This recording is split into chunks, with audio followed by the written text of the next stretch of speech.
বাংলাদেশ খেলাফত মজলিসের মহাসচিব ডক্টর আহমদ আব্দুল কাদেরকে। ডক্টর আহমদ আব্দুল কাদের।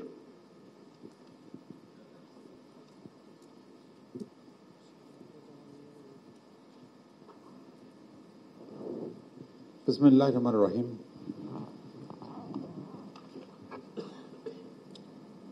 মাননীয় প্রধান উপদেষ্টা বৃন্দ এবং রাজনৈতিক বৃন্দ, আসসালামু আলাইকুম রহমতুল্লাহ। আজকে আমরা যেটা প্রত্যাশা করি, জাতি প্রত্যাশা করে প্রধান উপদেষ্টার কাছে তিনি যে কথা বলেছিলেন সে কথা তিনি রাখবেন। আমরা আশা করব তার ঘোষিত সময়ের মধ্যে তিনি একটি স্পষ্ট ডেট ঘোষণা করবেন যে এই সময় আমি নির্বাচন করছি। তার সুবিধা মতো করুন তিনি। জুন মাস বর্ষাকাল শুরু হয়ে যায়, এর আগে তাকে করতে হবে। আর একটি বিষয় হচ্ছে সংস্কারের যে অগ্রগতি যে বর্ণনা দিলেন আমাদের আইন উপদেষ্টা, এই জাতীয় যেগুলো আপনারা করতে পারেন এর মধ্যে আপনারা করে ফেলবেন, কিন্তু যেগুলো করার জন্য পার্লামেন্ট প্রয়োজন, সংবিধান সংশোধনের প্রয়োজন, সেগুলো আপনারা একমত হওয়ার পরে এগুলো আপনি রেখে দেবেন। এটা করতে হবে এবং অগাস্ট মাস বা জুলাই মাস বারবার সুযোগ নাই। আমরা করবেন কাজগুলো। জুলাই সনদের কথা বলছেন, এই জুলাই সনদের এই সংস্কারের কাজ সম্পাদন হতে হবে, এর বেশি দেরি করার অবকাশ নাই। আর বিচারের কথা জানি কিন্তু হওয়ার চেষ্টা হচ্ছে এবং দৃশ্যমান করে ফেলতে হবে দ্রুত। বিচার সবগুলো করা যাবে না, তো কয়েকটি বিচার, বড় বড় বিচারগুলো এই সময়ের মধ্যে সম্পাদন করার ব্যবস্থা করতে হবে। বলছেন যে আমরা সবাই চাচ্ছি একটি রোড ম্যাপ বিশেষ নির্বাচনের ঘোষণা করা হোক, এটা জাতি সবাই চায়। আপনারা বুঝতে পারছেন যে জাতির সব দল সব মত লোকেরা চাচ্ছে রোড ম্যাপ ঘোষণা করা। অস্থিরতা রাখলে হবে কি, অস্থিরতা তৈরি হচ্ছে এবং এটা আমরা কেউ চাই না। আমরা আপনার কেউ চাই না অস্থিরতা তৈরি হোক এবং আপনাকে একটা সিদ্ধান্ত বিপরীত নিতে হোক, আমরা কেউ চাচ্ছি না। সুন্দরভাবে যাতে আমরা সবাই চলতে পারি, যাতে ঐক্যবদ্ধ থাকতে পারে, এই ব্যবস্থা আপনাদের করতে হবে। এটা আপনার সবচেয়ে বড় দায়িত্ব। এটা আমারও তো মনে করি আমরা যাতে ঐক্যবদ্ধ রাখা, দল ঐক্যবদ্ধ রাখা আপনার দায়িত্ব, আপনার সহকর্মীর দায়িত্ব। এবং কোনো সহকর্মী তেমন কাজ না করে যে ঐক্যমত্যের আমরা করতে আপনারা দেবেন না। আপনাদের সবাই ধন্যবাদ। অনেক ধন্যবাদ ডক্টর আহমদ আব্দুল কাদের। আমি এখন আমন্ত্রণ জানাচ্ছি 12 দলীয় জোটের মুখপাত্র জনাব শাহাদাত হোসেন সেলিম। আপনি 1 মিনিটে শেষ করবেন প্লিজ। ধন্যবাদ আপনাকে। আসলে বৈষম্য তো না করলেই হয়। আমরা 2014 সালের পর থেকে যখন অনেকগুলো রাজনৈতিক দল আন্দোলন থেকে রণভঙ্গ দিয়ে স্বৈরাচারের কবলে আশ্রয় নিয়েছে, তাদেরকেও আমরা দেখি এখন অনেক জোর গলায় কথা বলতে। সেখানে বৈষম্য করবেন না। আমরা যারা জীবন ঝুঁকি নিয়ে আন্দোলন করেছি, সংগ্রাম করেছি, 28 অক্টোবরের পর থেকে রাজপথে প্রতিদিন ছিলাম, আমাদের প্রতি আপনাদের সদয় দৃষ্টি আকর্ষণ করছি। কয়েকদিন আগে আপনারা একটা মিটিং করেছেন 20টা রাজনৈতিক দলের সাথে, আমাদের অনেকগুলো রাজনৈতিক দলকে ডাকেননি। আপনার সংস্কারটা যতটা দ্রুত সম্ভব সংস্কারটা শেষ করে আপনার নির্বাচনটা ডিসেম্বরের মাধ্যমে আমরা চাই এবং উপদেষ্টা মণ্ডলীর সংস্কারটা আমরা চাই। বন্দর করিডোরের মতো বিতর্কিত বিষয় থেকে বিরত থাকার জন্য অনুরোধ করব। পাশাপাশি আমরা মনে করি যে আমাদের মনির হায়দার সাহেব এখানে আসার পর থেকে রাজনৈতিক দলগুলোর সাথে একটা সম্পর্ক হয়েছে এবং আমরা অন্তত অনেক উপদেষ্টাকে চিনি না এবং অনেক উপদেষ্টা থেকে চিনলেও ওনারা আমাদের ফোন ধরেন না। মনির হায়দার সাহেব অন্তত আমাদের ফোন ধরেন, কথা বলেন এবং আমাদের সমস্যা সমাধানের চেষ্টা করেন। তো মনির হায়দার সাহেবকে আমরা অনুরোধ করব যে ভবিষ্যতে অন্তত রাজনৈতিক দলগুলোর ব্যাপারে আপনি চিন্তা করবেন, যারা আন্দোলনে ছিলেন তাদেরকে যেন আপনার প্রাধান্য দেন এবং যারা স্বৈরাচারের পক্ষে ছিলেন, 24-এর নির্বাচনের বিপক্ষে ছিলেন না, তাদেরকে ডেকে আমাদেরকে আহ্বান করবেন না। ধন্যবাদ। অনেক ধন্যবাদ জনাব শাহাদাত হোসেন। আমি আমন্ত্রণ জানাচ্ছি প্রধান সমন্বয়কারী জনাব জুনায়েদ সাকিকে। জনাব জুনায়েদ সাকি। মাননীয় প্রধান উপদেষ্টা, ঐকমত্য কমিশনের সম্মানিত সদস্যবৃন্দ, সম্মানিত রাজনৈতিক সদস্যবৃন্দ, আপনাদের সবাইকে সালাম, শুভেচ্ছা। আসসালামু আলাইকুম। শুভেচ্ছা জানানোর জন্য বলা হয়েছে, আপনাদেরকে অসংখ্য শুভেচ্ছা। আর অনেকে অনেক কথা বলে ফেলেছেন, আমার মনে হয় না যে আর বিস্তারিত কোনো কথা বলার সুযোগ আছে। আমরা ওই বিচার সংস্কার, নির্বাচনের সুনির্দিষ্ট রোডম্যাপ দিলে একটা কাজ হতে পারে, সেটা হচ্ছে সংস্কার প্রশ্নে যে ডিফারেন্স আছে সেটা গুরুত্ব পেতে পারে। সেগুলো নিয়ে জনমতেরও প্রশ্ন আছে, অনেক বিষয় ঐকমত্য হবে, বাকিটা জনমতের কাছে যেতে হবে, সেইটার জায়গাটা প্রাধান্যে আসবে। আর দুই, নির্বাচনের পরিবেশ নিয়েও যে শঙ্কা আছে সেটাও আলোচনার মধ্যে আসবে তখন। এখন ডেট নিয়ে এমন একটা বিষয় তৈরি হয়েছে যে গুরুত্বপূর্ণ বিষয়গুলো সামনে আসতে পারছে না। আর জুলাই শহীদদের রাষ্ট্রীয় মর্যাদা দেওয়ার যে প্রশ্ন, সেইটা আসলে সেটারও একটা তারিখ আপনাদের ঠিক করা দরকার। সামনেই তো একটা তো মানে এইটা দীর্ঘকাল হচ্ছে না, সেই জায়গায় আপনারা নিশ্চয়ই একটা টার্গেট দেবেন। আর একটা প্রশ্ন ছিল, সেই প্রশ্নের উত্তর কিভাবে পাবো জানি না। সেটা হচ্ছে যে 5টা কমিশনের রিপোর্ট নিয়ে আমরা মতামত দিচ্ছি, কিন্তু আরো 6টা কিংবা তদূর্ধ্ব কমিশন আছে, অনেক বিষয় কমিশন হয়নি। কিন্তু সেগুলোর রিপোর্ট কি আসলে রাজনৈতিক দলগুলো মতামত দিবে, নাকি ওইগুলো আসলে আপনারা কিভাবে বাস্তবায়নের চিন্তা করছেন সেই বিষয়ে কোনো আসলে আমরা ধারণা পাইনি। সেটাও আপনাদের থাকা দরকার। অসংখ্য ধন্যবাদ। অনেক ধন্যবাদ জনাব জুনায়েদ সাকি। আমি আমন্ত্রণ জানাচ্ছি বাংলাদেশের বিপ্লবী ওয়ার্কার্স পার্টির সাধারণ সম্পাদক জনাব সাইফুল হককে। আমি বিনয়ের সাথে কিছুটা দ্বিমত করছি। দ্বিমতটা হচ্ছে, আমি খুব স্পষ্ট করে মনে করি আপনাদের 3 মাস 3.5 মাসের প্র্যাকটিসের পরে যেটা দরকার ছিল, যে সমস্ত প্রশ্নে রাজনৈতিক দলগুলোর মধ্যে বড় দাগের ঐক্যমত তৈরি হয়েছে তার একটা তালিকা আজকে হাজির করা, এটাই ছিল আপনাদের 1 নম্বরের কাজ। সেই কাজটা কিন্তু করতে পারেননি। এই কাজটা উচিত হবে অগ্রাধিকারের ভিত্তিতে, যদি কালকে পারেন কালকে, নাহলে 2-1 দিনের মধ্যে গত 3.5 মাসের কাজের সাফল্য যেখানে একমত হতে পারলাম, সেটাকে রাজনৈতিক দলগুলোর কাছে, জাতির কাছে সেটা হাজির করা। 2 হচ্ছে, আগামীকালকের মিটিংটা যেভাবে ডাকা হয়েছে, এখানে আমি বিনয়ের সাথে দ্বিমত করছি। আমি প্রফেসর আলী রিয়াজকে বলছিলাম মিটিং শুরু করার আগে যে আপনারা কালকে যে মিটিংটা ডেকেছেন, আপনারা বসে থাকবেন, দলগুলো পরস্পর বিতর্ক করবে। এই প্রক্রিয়াটা ঠিক বিবেচনা করছে না। আপনাদের উচিত হচ্ছে যেসব প্রশ্নে দ্বিমত আছে সেগুলোকে তালিকা করে, সেটা আপনারা জানেন কোথায় দ্বিমত আছে, দলের সাথে প্রয়োজন বোধে একদিনে 3টা 4টা 5টা দলের সাথে কথা বলেন, একান্তে কথা বলেন, আলাপ আলোচনা করেন। কারণ পরিণত সমাধানে আসতে পারবো না। কালকে যদি মিটিংটা যদি শিফট করতে না পারেন, কালকে প্রাথমিকভাবে বসেন, কিন্তু পরবর্তীকালে একদিনে 3, 4টা 5টা দলের সাথে কথা বলেন, আলোচনা করেন, তাহলে অনেক প্রশ্নে আমরা কাছাকাছি আসতে পারবো, একমত হতে পারবো। তারপরে যেগুলো দ্বিমত থাকবে, ওপেন-এন্ডেড ডিসকাশন থাকবে, পরবর্তীকালে সেটা নিয়ে আলোচনা করব। এটা সিরিয়াসলি কথাটা বিবেচনা করবেন, না হলে আপনারা যেভাবে করছেন এটা একটা ডিবেটের পর্যায়ে পর্যবেসিত হবে ঐক্যমতে আসার চেয়ে। আশা করি সিরিয়াসলি কথাটা বিবেচনা করবেন। 2 নম্বর প্রশ্ন হলো যে, আমি ইতিমধ্যে বলেছি মাননীয় প্রধান উপদেষ্টাকে আমরা বলেছি মাঝ নদীতে আমরা মাঝি বদলাতে চাই না। বলেছি যুদ্ধের মাঝখানে জেনারেল নিশ্চয়ই আমরা পরিবর্তন করতে চাই না। কিন্তু গুরুত্বপূর্ণ হলো জেনারেল যিনি যেই কমান্ড কাউন্সিল যেটা গঠন করেছেন গত 9-10 মাসে নানাভাবে আপনারা বিতর্কিত হয়েছেন। তাতে জেনারেলের আমাদের যিনি এখন জাতীয় ঐক্যের প্রতীক, তিনি অপ্রয়োজনীয়ভাবে বিতর্কিত হয়ে পড়ছেন। এমন সব প্রশ্ন হাজির হচ্ছে যেটা অন্তর্বর্তী সরকারকে প্রশ্ন করছে, সরকারের নিরপেক্ষ চরিত্র বৈশিষ্ট্য নিয়ে গুরুতর প্রশ্ন উঠছে, রাজনৈতিক দলগুলোর সাথে অপ্রয়োজনীয় বিরোধ বৈরিতার জায়গাটা তৈরি হচ্ছে, এক ধরনের দূরত্বের জায়গাটা বাড়ছে। আশা করি এ ব্যাপারে অন্তর্বর্তী সরকারকে এখন বাস্তবে একটা তত্ত্বাবধায়ক সরকারের চরিত্রের মতন করে কাজ করতে হবে। সকল দল, স্টেক হোল্ডাররা আপনাদের কাছে সমান বিবেচনা তারা যেন দাবি করে, ফলে এই জায়গাটা করবেন। শেষ করতে চাই আমি যে কথাটা বলে, যে আপনারা এখন নির্বাচনের ব্যাপারে যে কথাটা এসছে, মাননীয় উপদেষ্টার বক্তব্যের মধ্যেই আছে ডিসেম্বর থেকে জুন অধিকাংশ রাজনৈতিক দল বা বিপুল অধিকাংশ দল সবাই মাননীয় প্রধান উপদেষ্টার প্রথম যে মাস ডিসেম্বরের পক্ষেই তারা কথাটা বলছেন।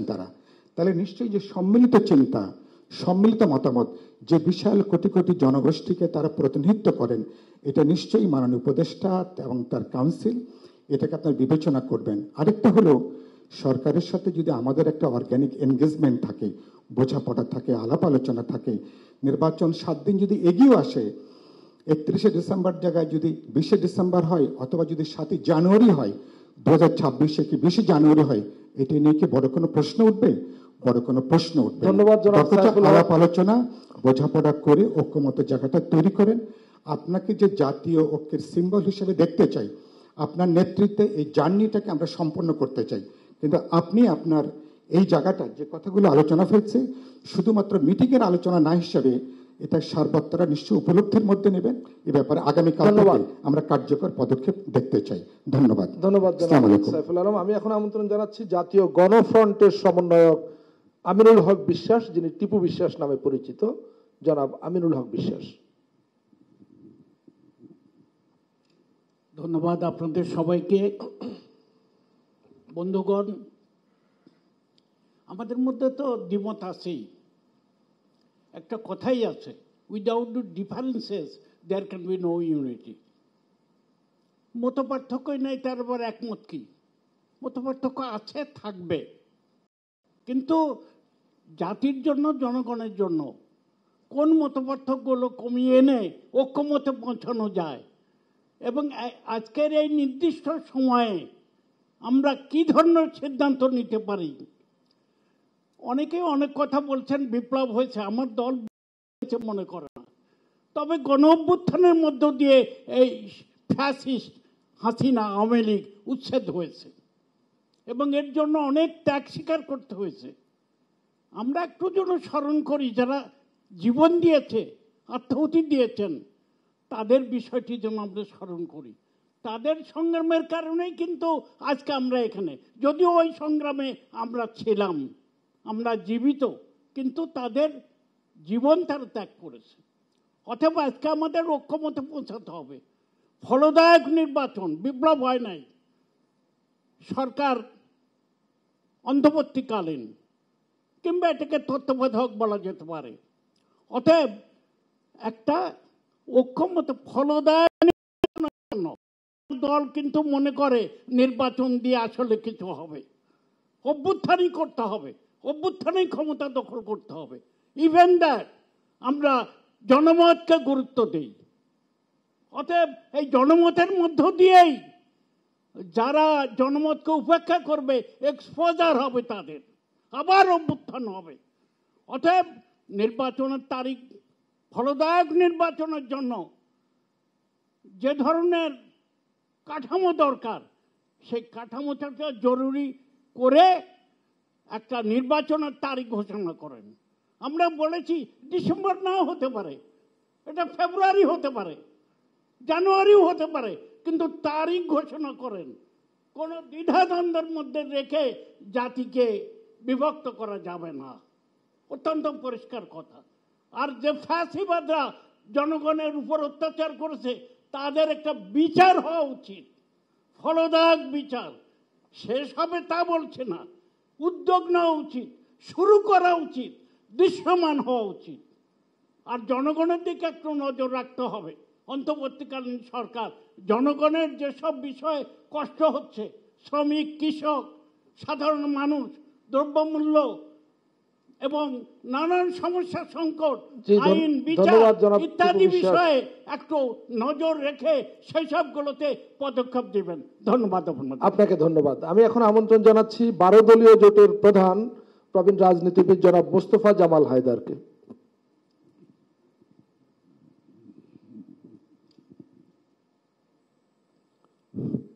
বিসমিল্লাহির রহমানির রহিম। আজকের সভার সভাপতি এবং প্রধান উপদেষ্টা ডক্টর ইউনূস, উপদেষ্টা মণ্ডলীর সদস্যবৃন্দ, জাতীয় নেতৃবৃন্দ, আসসালামু আলাইকুম। আজকে অত্যন্ত ভালো লাগছে যে বিভিন্ন প্রশ্নে আমরা বিগতকালে ঐক্যমত্য কমিশনের সাথে আলাপ আলোচনা করে যে সমস্ত বিষয়ে সিদ্ধান্তে উপনীত হতে পেরেছি, সে বিষয়ে কিছু কথা মাননীয় আইন উপদেষ্টার কাছ থেকে জানলাম। আসিয়ার হত্যাকাণ্ডের দ্রুততম সময়ের মধ্যে যে তার বিচার হয়েছে, এর চেয়ে বড় অ্যাচিভমেন্ট হয় না। এই জিনিসগুলির প্রচার হচ্ছে না, শুধু সমালোচনা করে যাচ্ছি আমরা যে এই ঐক্যমত্য কমিশন ইতিমধ্যে যেসব বিষয়ে পদক্ষেপ নিয়েছে তার প্রয়োগ আমরা দেখতে পাই না। এর প্রয়োগ হচ্ছে, এই প্রচারগুলি আপনাদের করা দরকার। আমার খুব ভালো লাগছে যে কিছু কিছু ক্ষেত্রে আমাদের অ্যাচিভমেন্ট। তার পাশাপাশি জাতীয় জীবনে আরও বেশি গুরুত্বপূর্ণ, আরও বেশি বার্নিং যে সমস্ত ক্রাইসিস, সেইগুলিকে অ্যাড্রেস করতে হবে। আমার মনে হয় মাননীয় প্রধান উপদেষ্টা তিনি যদি নির্বাচন সম্পর্কে সুস্পষ্ট ভাষায় সুস্পষ্ট দিন তারিখ ঘোষণা করে ওনার যা বক্তব্য সেটাকে পরিষ্কার করা, তাহলে অর্ধেক সমস্যার সমাধান হয়ে যাবে। আমাদের ভিতরে বিভেদ অনৈক্য দূরীভূত হবে। আমরা চাই না যে ফ্যাসিস্ট আওয়ামী লীগ সরকার, হাসিনা সরকারকে বিতাড়িত করার জন্য যে ঐক্য গড়ে উঠেছিল, সেই জাতীয় চেতনা, জাতীয় ঐক্য কোনো ফাটল ধরুক। আমরা চাই না আমাদের পরম আশার স্থল ডক্টর ইউনূস, তার সম্পর্কে কোনো দ্বিধা, কোনো সংশয়, কোনো প্রশ্ন জাগ্রত হোক। আমাদের শতভাগ আস্থা এবং বিশ্বাস তারপরে রয়েছে, সেটা যাতে অক্ষুণ্ণ থাকে। সেক্ষেত্রে আমাদের চাইতেও তাকে আরও বেশি সচেতন থাকতে হবে এবং সেই পদক্ষেপ গ্রহণ করতে হবে। আপনাদের সকলকে ধন্যবাদ। অনেক ধন্যবাদ জনাব মোস্তফা জামাল হায়দার। আমি এখন আমন্ত্রণ জানাচ্ছি আমাদের জুলাই অভ্যুত্থানের সম্মুখ ভাগের অন্যতম নায়ক জনাব Nahid Islam, NCP national citizens পার্টির আহ্বায়ক জনাব নাহিদ ইসলাম। আসসালামু আলাইকুম। উপস্থিত অন্তর্বর্তী সরকারের এবং ঐক্যমত্য কমিশনের সভাপতি ডক্টর ইউনূস সাহেব এবং অন্যান্য উপদেষ্টাবৃন্দ, ঐক্যমত্য কমিশনের অন্যান্য সদস্যবৃন্দ এবং বিভিন্ন রাজনৈতিক দলের নেতৃত্ববৃন্দ, জাতীয় নাগরিক পার্টির পক্ষ থেকে সকলকে শুভেচ্ছা জানাচ্ছি। আমি যদি সরাসরি আলোচনা যাই, যে সরকারের পক্ষ থেকে জুলাই ঘোষণাপত্রের একটা আশ্বাস দেওয়া হয়েছিল, এর আগে জানুয়ারির 15 তারিখের মধ্যে সেটি করার কথা ছিল, কিন্তু সেটি হয় নাই।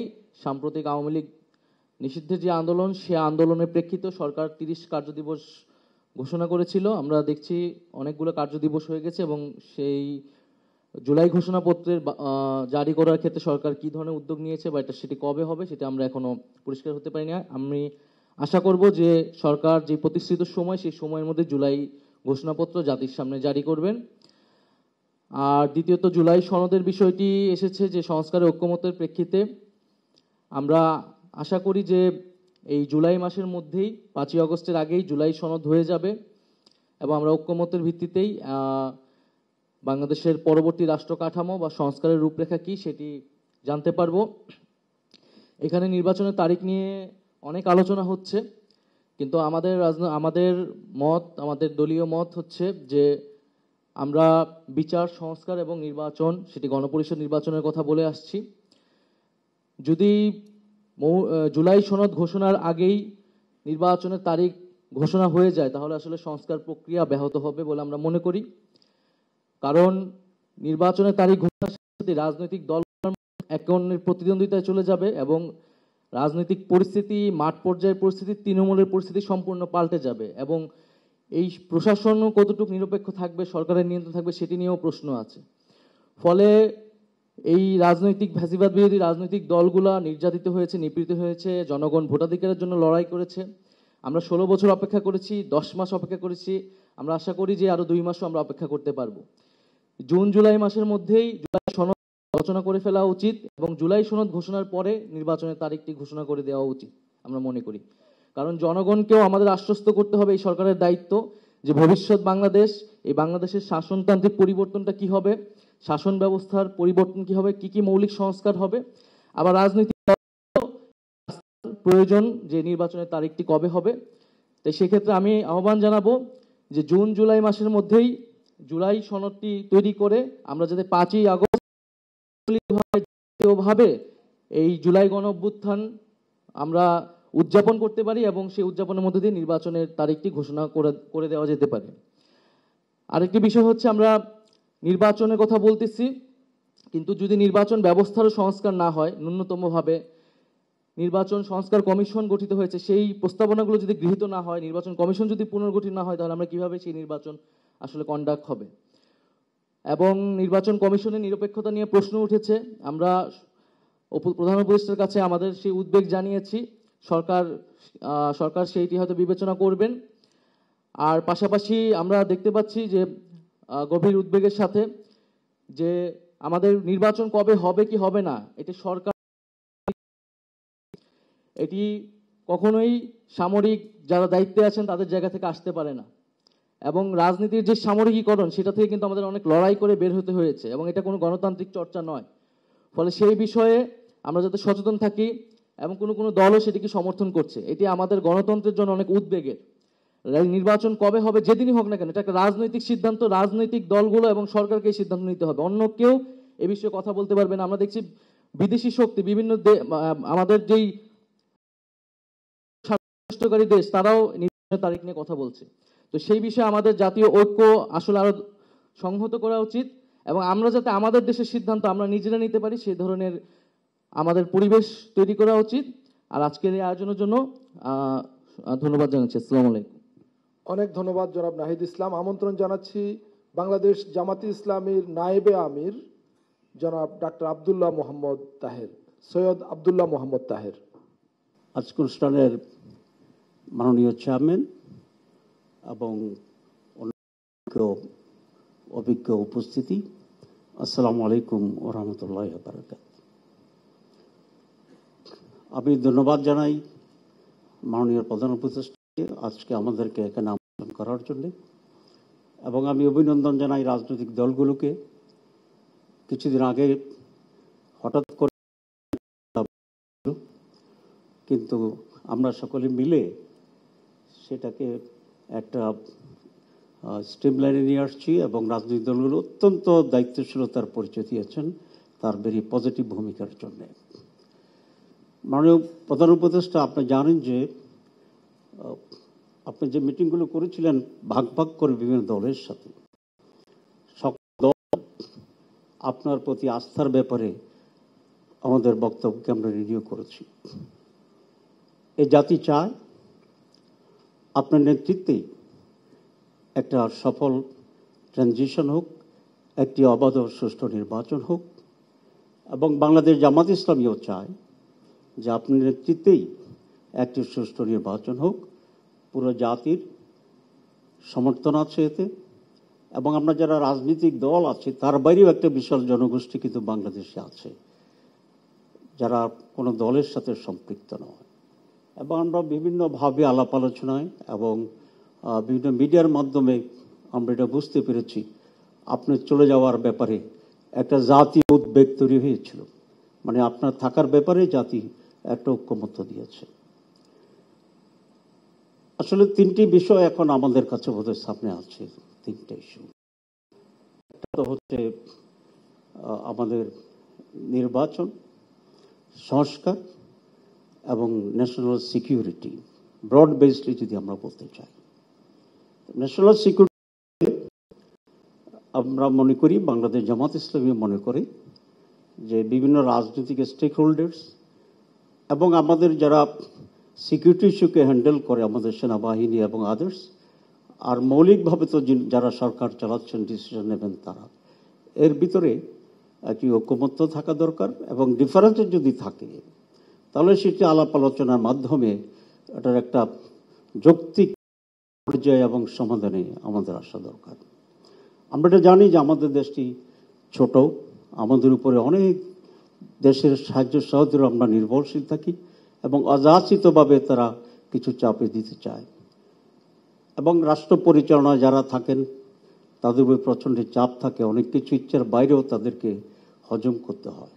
তো বিষয়টা যদি এরকমও কিছু হয় তাহলে আমি মনে করি সরকার উচিত একটা স্টেক হোল্ডারদের সাথে ওপেন হওয়া। সকলেই মিলে যদি আমরা মনে করি আমাদেরকে বো ডাউন করতে হবে, আমরা করব। সকলে যদি আমরা মনে করি না আমরা বো ডাউন করবো না, উইল অ্যাকসেপ্ট দ্য রিস্ক, আমরা রিস্ক নেব। আমরা এরকম অনেক রিস্কি ইস্যুতে ঐক্যবদ্ধ ছিলাম, এবং আমরা সেখানে সফলতা অর্জন করেছি। অ্যালোন কারোই এ ব্যাপারে অধিকতর দায়িত্ব নেওয়াটা আমরা সমর্থন মনে করি না। এরপর যে সংস্কার ইস্যুটি আসছে, আমরা খুব আশ্বস্ত হলাম আজকে সংস্কার ইস্যুর যিনি ভাইস চেয়ারম্যান আছেন আলী রিয়াজ সাহেব, উনি বলেছেন বাই জুলাই ওনারা শেষ করতে চান, ওনাদের টেনিয়ন 15 দিন পরে 15 আগস্ট। তো যদি আপনি এটা করতে পারেন আমরা আপনাকে একটা থ্যাঙ্কস দেব তখন। এবং এর ভিত্তিতেই যে জুলাই চার্টারের কথা বলা হয়েছে, আমরা জুলাই চার্টারের পক্ষে পুরা নেশন একটা কনসেনসাসের মাধ্যমে একটি চার্টার তৈরি হওয়া উচিত।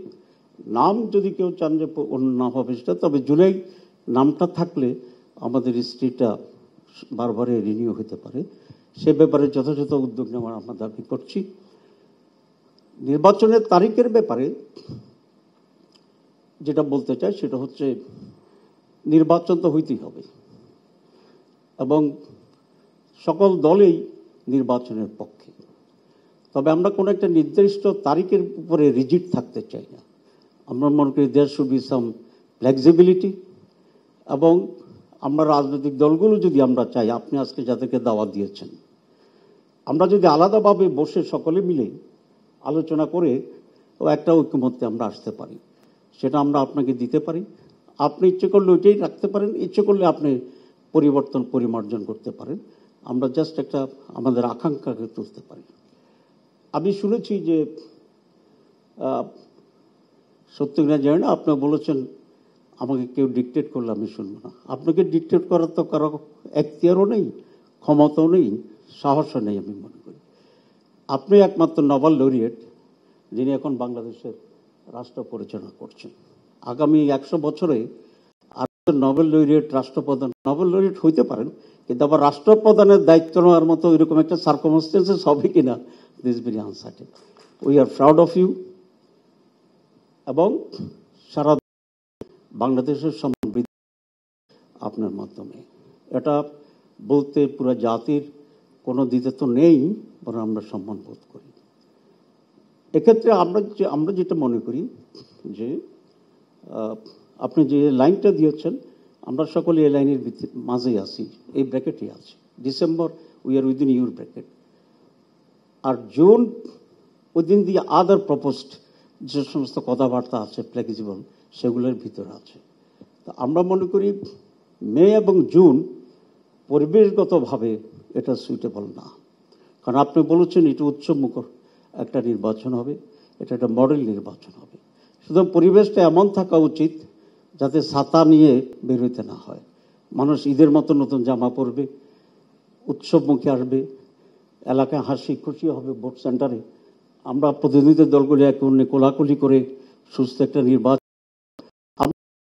নির্বাচনকে কল্পনা করি। তো সেই জন্যে মে জুন একটু ডিফিকাল্ট হতে পারে। সুতরাং এই 2 মাস গেলে আপনার ডিসেম্বর টু জুলাই এর মাঝখানে একটা রোজা আছে। তো সবগুলো বিবেচনা করে আপনার কাছে আমাদের একটা আকাঙ্ক্ষা যে আপনি এর মাঝেই একটা সুইটেবল ডেট যদি আপনি ঘোষণা করেন, তাহলে যে টেনশনটা আছে টেনশনটা থাকবে না। কারণ তখন আমি দৌড়াবো আমার জায়গায়, আরেকজন যাবে অন্য জায়গায়। আমাদের ভিতরে একটা সমন্বয় সমঝোতা করা রাজনৈতিক দলগুলো তখন ওইদিকে টেনশন চলে যাবে। কারণ বিভিন্ন মাধ্যমে, গণমাধ্যমে বা অন্য জায়গার কারণে মাঝে মধ্যে যে কতগুলো রিউমার বা ভুল কথা আসে যে সরকার 5 বছর থাকবে, ছাড়বে না, এ থাকবে, এগুলো মানুষকে তো কিন্তু একটু আতঙ্কিত করে। সুতরাং মানুষ এটা চায় না যে কোনো পার্টিকুলার ডেটেই আপনাকে আমরা এই করতে চাই, কিন্তু মানুষ চায় সার্টেনিটিটা। আপনার ঘোষণার মাধ্যমে এটা দূর হবে, এটা আমরা একেবারেই নিশ্চিত। এবং এটা আমাদের রাজনীতিগুলো আমরা সেখানে এক অন্যের সাথে কনভিন্স করার জন্য, ঐক্যমত্য পোষণ করার জন্য আমরা উদ্যোগ গ্রহণ করব। আমরা আরেকটি ছোট পয়েন্ট বলতে চাই, সেটা হচ্ছে নির্বাচন তো সুষ্ঠু, সঠিক, অবাধ নির্বাচন হইতে হবে। নির্বাচন তো গত 3 বারই হয়েছে, কিন্তু এটা তো গ্রহণযোগ্য ছিল না। তো এবার নির্বাচন কমিশনের যে অবস্থাটা আমাদের কাছে কি কেন জানি একটু প্রশ্ন সৃষ্টি করছে, দুটো কারণে। দে আর ভেরি স্লো, নাম্বার 1। নাম্বারটা হচ্ছে বিদেশে আমাদের 11 মিলিয়ন ভোটার আছে এবং নির্বাচন কমিশন নীতিগতভাবে একমত ভোটকে এবার তারা এখানে ব্যবস্থা গ্রহণ করবে। তো 11 কোটি মানুষ বহু দেশে আছে, সেটাকে ইমপ্লিমেন্ট করার জন্য যে ব্যবস্থাগুলো নেওয়া দরকার, কোথায় কোথায় বোর্ড সেন্টার হবে, কত লোকের জন্য একটা বোর্ড সেন্টার হবে, কোন দেশে কীভাবে হবে, বিদেশিদের সাথে স্পেসিফিক কান্ট্রির সাথে আলোচনা করতে হবে। এই ব্যাপারে আমরা তেমন কোনো উদ্যোগ আছে সেটা আমরা দেখছি না। সরকারকে সচেতন, ইলেকশন কমিশনের ব্যাপারে কিছু কথা আছে যে যারা রিলেভেন্ট আছে, আমাদের ব্যুরোক্রেসি, তারপরে টিওনো, ওসি, ডিসি, এসপি, এই সমস্ত জায়গার যে পোস্টিংগুলো আছে বলে আমাদেরকে এলাকাগুলোতে রিপোর্ট দিচ্ছে। তো before election level playing field যেটা আমরা বলছি, এটা যদি আপনি নিশ্চিত করতে না পারেন, ভোটের দিন এখান থেকে কিছু করা যাবে না। সুতরাং এটাও একটা নির্ধারিত সময় থাকা উচিত বা ঘোষণা করা উচিত যে আপনি লেভেল প্লেইং ফিল্ড এতদিনের ভিতরে নিশ্চিত করবেন এবং আমরা একটা সুষ্ঠু নির্বাচন দেখতে পাবো। কারণ নির্বাচন যদি আবার পলিউটেড হয়, সে সকল নির্বাচনে তো আমরা যাবো না। আমরা আওয়ামী লীগের পলিউটেড নির্বাচনে যাইনি। আর আপনার সময় যদি সে অবস্থা তৈরি হয়, তাহলে সে নির্বাচনে আমরা অ্যাকসেপ্ট করবো না। তো এটাকে খুব সিরিয়াসলি দেখার ব্যাপারে আমরা শরীরবন্ধন জানিয়ে আবার ধন্যবাদ জানিয়ে বক্তব্য শেষ করছি। আসসালামু আলাইকুম রহমতুল্লাহ। ধন্যবাদ ডক্টর সৈয়দ আব্দুল্লাহ মোহাম্মদ তাহের। আমরা সম্ভবত মাগরিবের নামাজের আগেই শেষ করতে পারবো, কিন্তু যদিও কয়েকজন আমন্ত্রিত অতিথিকে বক্তব্য দেওয়ার সুযোগ দিতে পারিনি, আমি তাদের কাছে ক্ষমা চেয়ে নিচ্ছি, সময় স্বল্পতার কারণে সেটা সম্ভব হচ্ছে না। আমি এখন আমন্ত্রণ জানাচ্ছি বাংলাদেশ জাতীয়তাবাদী দল বিএনপির স্থায়ী কমিটির সদস্য জনাব সালাউদ্দিন আহমদকে। জনাব সালাউদ্দিন আহমদ।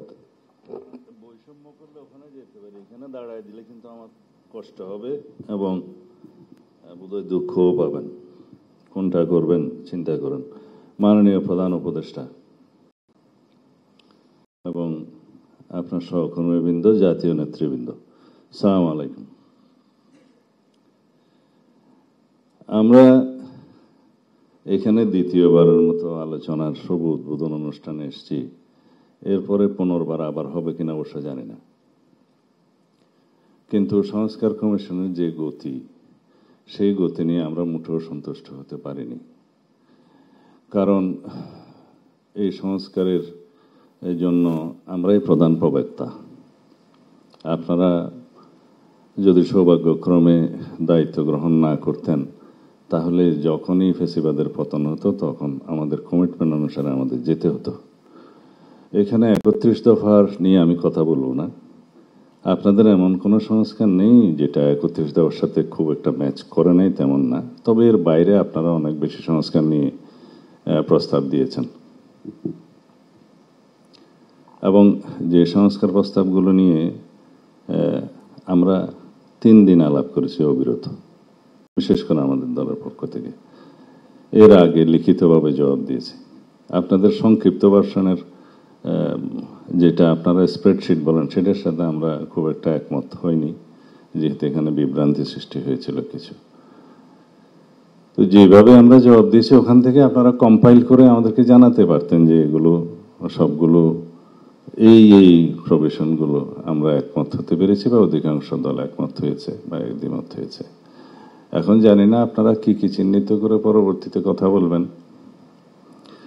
এমনিতে আলাপ আলোচনা জানতে পেরেছি কিছুটা আপনারা আইডেন্টিফাইড করেছেন যে মেজর ইস্যুসগুলো নিয়ে আপনারা আলোচনা করবেন।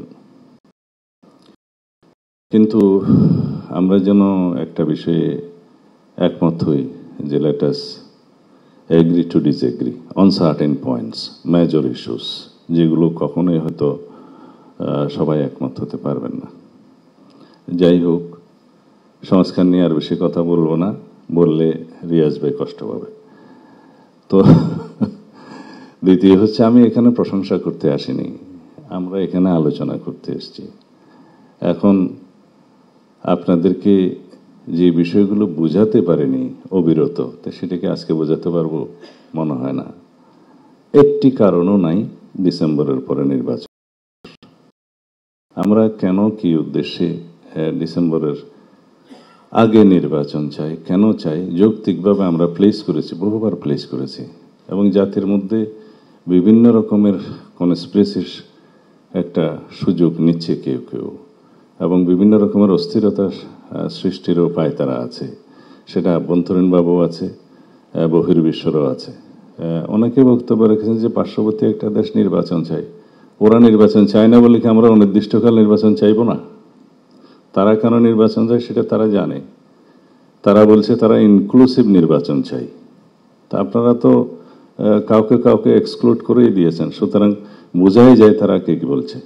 কিন্তু যদি ইউরোপ আমেরিকা নির্বাচন চায় তখন তো আপনারা কিছু বলেন না। এবং দেশের অভ্যন্তরে এবং বাইরে বহু বিবৃতি আছে নির্বাচনে মানে চাওয়ার ব্যাপারে। তো সেই জন্য আমরা আমাদের দলের পক্ষ থেকে, আমাদের সমমনা রাজনৈতিক দলের পক্ষ থেকে, আমাদের সাথে যারা আন্দোলন সংগ্রামে ফ্যাসিবাদ বিরোধী যুক্ত ছিল সেই আন্দোলনে, তাদের সবার পক্ষ থেকে আমরা বলেছি। কিন্তু দুঃখজনকভাবে মাননীয় প্রধান উপদেষ্টা যেটা বলেছেন যে একটি মাত্র দল শুধু ডিসেম্বরের ভিতরে নির্বাচন চায়, ক্ষমা করবেন, এই বক্তব্য বোধহয় আমাদেরকে আহত করেছে। তো যাই হোক, আমরা সংস্কারের কথা বললে তো আমাদের মাননীয় আইন উপদেষ্টা বলেই দিয়েছেন যে আইন মন্ত্রণালয়ের সংস্কার প্রায় শেষ, বাকিগুলো চলমান। শুধু ওখানে একটি বিষয় আছে যে কনস্টিটিউশনালিটি দেখা হয় নাই। প্রথম যে আইনটা অধ্যাদেশটার কথা প্রথমে যেটা আপনি বললেন যে জাজেস রিক্রুটমেন্ট অর্ডিন্যান্স বোধহয় 2025 যেটা হয়েছে, এখানে এমনকি যে জাজেস রিক্রুটমেন্ট কাউন্সিল যেটা ফরমেশন হয়েছে সেটার কনস্টিটিউশনালিটি নাই। এই অধ্যাদেশটা চ্যালেঞ্জড হয়েছে এবং সেই রিটটা কোনো রকম একটা অবজারভেশন দিয়ে ডিসপোজ অফ করা হয়েছে। এখানে ম্যান্ডেটরি করা হয়েছে কাউন্সিলের রিকমেন্ডেশনস অন দি প্রেসিডেন্ট, যেটার কনস্টিটিউশনালিটি নাই। আর্টিকেল 95-এর সেকশন 1-2 সাথে এটা কন্ট্রাডিক্ট করে। তা আমরা চাই তো জুডিশিয়ারির একেবারে কমপ্লিট ইন্ডিপেন্ডেন্স, কিন্তু সেটা একটু কেয়ারফুলি এই অর্ডিন্যান্স আইনগুলো না করলে পরবর্তীতে কোয়েশ্চেন থাকবে এবং সেটা রেটিফিকেশনের জন্য পরে সমস্যা হবে। তো আরও 2-3টা আছে চ্যালেঞ্জ হয়েছে, ওখানে বোধহয় সেকশন 4, 5, 6 এবং 9 চ্যালেঞ্জ হয়েছে। এটা শোনা উচিত ছিল, ডিসপোজ অফ করলে ঠিক হতো। আর বিচারক নিয়োগ তো এটা পিয়ন নিয়োগ না, করা হবে কেন? জাস্টিস যেদিন থেকে নিয়োগ হবে সেদিন থেকেই অ্যাবাভ সেক্রেটারি, তো সুতরাং সেটা একটু ডিগনিটি রাখা উচিত বলে আমরা মনে করি। এনিওয়ে, এর বেশি বলবো না। আর যে সমস্ত অর্ডিন্যান্স নিয়ে আপনারা কথা বললেন, শুধু ল মিনিস্টার আছে বলে ল মিনিস্ট্রির কথা বললো, সমস্ত সংস্কারগুলোর যতগুলো এগ্রিড হয়েছে, বিশেষ করে ইলেকশন সিস্টেম সংক্রান্ত, কনস্টিটিউশন সহ ওখানে আইন আছে 12টা, কনস্টিটিউশন সহ 13টা। সেই আইনের মধ্যে যতগুলো সংস্কার প্রস্তাব হয়েছে 3 মাস আগে আমরা এগ্রিড হয়েছি। এটা এখানে বদিউল আলম মজুমদার সাহেব আছেন, ইচ্ছা করলে এর ভিতরে সেগুলো অর্ডিন্যান্স করা যেত, ছোটখাটো সমস্তগুলো অ্যাকসেপ্টিং দি কনস্টিটিউশনাল অ্যামেন্ডমেন্ট, যেটা প্রয়োজন হবেও না, এটা করে। আর অন্যান্য বিষয়ে জুডিশিয়ারির ক্ষেত্রে এবং প্রশাসনের ক্ষেত্রে, আপনার দুদকের ক্ষেত্রে, এটা তো বলতে গেলে অলমোস্ট সবাই এগ্রিড হয়েছে ম্যাক্সিমাম পয়েন্টে। 2-4টে যেটা হয়নি সেটা বাদ রাখতেন, তো সংস্কার তো শেষ। আর বিচার দৃশ্যমান হয়েছে। আর বিচারের মধ্যে কি কোনো রোডম্যাপ দেওয়া চায়? অনেকে বলেছেন বিচারে যদি রোডম্যাপ দিতে বলেন সেটা হবে ইনজাস্টিস, বিচারের রোডম্যাপ হবে না। বিচার শুরু হয়েছে, করার জন্য যা করা দরকার, ডিস্ট্রিক্ট সাপোর্ট, ইনকোয়ারি টিম বা প্রসিকিউশন টিম যা বাড়ানো দরকার, ট্রাইব্যুনাল বাড়ানো দরকার, যা কিছু সাপোর্ট দরকার সেটা সরকার করবে। আমাদের প্রয়োজন হলে আমরা কোঅপারেট করব, বিচার চলবে সেটার গতিতে। এবং সেটা তো বিচার এখানে সমাপ্ত হলেও আপিল হবে, আর অনেক কিছু হবে। তবে প্রধান উপদেষ্টা জাতি অবশ্যই দেখতে চাচ্ছে বিফোর 5th আগস্ট অ্যাটলিস্ট একটা বিচার যেন মানুষ রায় দেখতে পায়। অবশ্যই এর মধ্যে কোনো জোরাজুরি জবরদস্তি নেই, কিন্তু এটা জাতির প্রত্যাশা। এখানে আপনার একটু প্রশংসা করি যে মাননীয় আইন উপদেষ্টা হোক, আইসিটি ট্রাইব্যুনাল হোক, একটা কেস কয়েকজন আসামি সেটা আইডেন্টিফাইড করেছেন, ট্রায়ালটা খুব শীঘ্র করা সম্ভব। এরকম আরো 1 to 10 পর্যন্ত করার জন্য আমি মাননীয় আইন উপদেষ্টাকে অনুরোধ করব। এগুলো প্রায়োরিটি, বাকিগুলো হবে। আমি কালকে ওখানে নিজে মামলা করতে যাব। আমার বিরুদ্ধে খুব কমপ্লেন উঠেছে, আমি নাকি মামলা করছি না, এর মধ্যে রহস্য আছে, সেজন্য কালকে যাব মামলা করতে। যাই হোক, সেগুলো পরে করলেও হবে। প্রায়োরিটি হচ্ছে এগুলো, মানুষ দেখতে চায়, জাতি দেখতে চায়। এবং আমরা যে কালকে দেখলাম সেটার প্রশংসা করি যে এইভাবেই যেন ট্রান্সপারেন্টলি পুরো জাতি ওপেন কোর্ট ট্রায়াল দেখতে পায়। এনিওয়ে, মাননীয় প্রধান উপদেষ্টা, আমাদের উপরে আপনি মনক্ষুণ্ণ হবেন না। আমাদের চাইতে বেশি সাপোর্ট আপনাদেরকে আর কেউ দিয়েছে বলে আমি জানি না। আমাদেরকে প্রতিপক্ষ ভাববেন না। পুরো উপদেষ্টা মণ্ডলীর কর্মকাণ্ডে কোনো কোনো সময় আমাদের মনে হয়েছে যেন আমরা অপোনেন্ট বা প্রতিপক্ষ, সেটা আমাদেরকে বুঝতে দেবেন না। আপনারা দয়া করে আদালতের রায় বাস্তবায়ন করে, যেখানে আইনের শাসন নাই, মানুষ যাতে মনে না করে যেখানে আদালতের রায় বাস্তবায়ন হচ্ছে না, সেটা এখন দৃশ্যমান হচ্ছে। আমাদেরকে বাধ্য হয়ে রাস্তায় যেতে হচ্ছে, মানুষকে বাধ্য হয়ে রাস্তায় যেতে হচ্ছে। আমরা সেটা আপনার কাছে আশা করি না। এই দেশের মানুষ এই উপদেষ্টা মণ্ডলীর কাছে নিরপেক্ষ আচরণ আশা করে, সেটা আপনাকে দেখতে হবে। আমরা যে শুধুই কমপ্লেনের বাস্কেট খুলে আপনার কাছে যাই তা নয়, সেটা আপনার হাতকে স্ট্রেনদেন করার জন্য যাই। এই জাতিকে বুঝাতে দিতে চাই যে আমরা সর্বোচ্চভাবে সহযোগিতা করছি। আর সবসময় প্রশংসা নিয়ে যদি আপনার কাছে যাই, যে সমস্ত লোকজন উপদেষ্টা মণ্ডলীর শুধু আপনাকে বাইরের দৃশ্য সম্পর্কে বলে না, শুধুমাত্র প্রশংসা করে, সরকার তো কয়েকবার দেখছি, বিরোধী দলও দেখছি, তারাই হচ্ছে সবচাইতে বেশি ক্ষতি করে সরকারের সমালোচনা যারা বেশি করে, আপনার ঘরের মধ্যে যারা আপনার সমালোচনা করবে, ধরে দেবে, তারা আপনার বন্ধু। আমরা আপনার বন্ধু। আমরা হয়তো বাইরে আছি, কিন্তু সবচেয়ে বেশি আপনাকে সমর্থন করব। দয়া করে সবকিছু বিবেচনায় না করে একটা রোডম্যাপ দিবেন ডিসেম্বরের ভিতরে নির্বাচনের জন্য, সেটা আমাদের দাবি। আর যদি কোনো যুক্তি থাকে তাহলে পরে আপনি সেটা জাতির কাছে উপস্থাপন করবেন এবং সেভাবে বলবেন। এখানে সবাই সেই কথাই বলেছে, যাতে আমরা ফ্যাসিবাদ বিরোধী জাতীয় ঐক্যটাকে ধরে রেখে শক্তিতে পরিণত করে আগামী দিনেও আমরা একটা বাংলাদেশ, এমনভাবে কার্যকর বাংলাদেশ, গণতান্ত্রিক বাংলাদেশ বিনির্মাণ করতে পারি, যেখানে আমরা সবাই নিজেদের মধ্যে বিতর্ক করব, আমরা সবাই নিজেদের মধ্যে দ্বিমত হব, বহুমত হব, কিন্তু রাস্তা একটাতে এগিয়ে যাব। এটা যেন আমরা দেখতে পাই। ধন্যবাদ।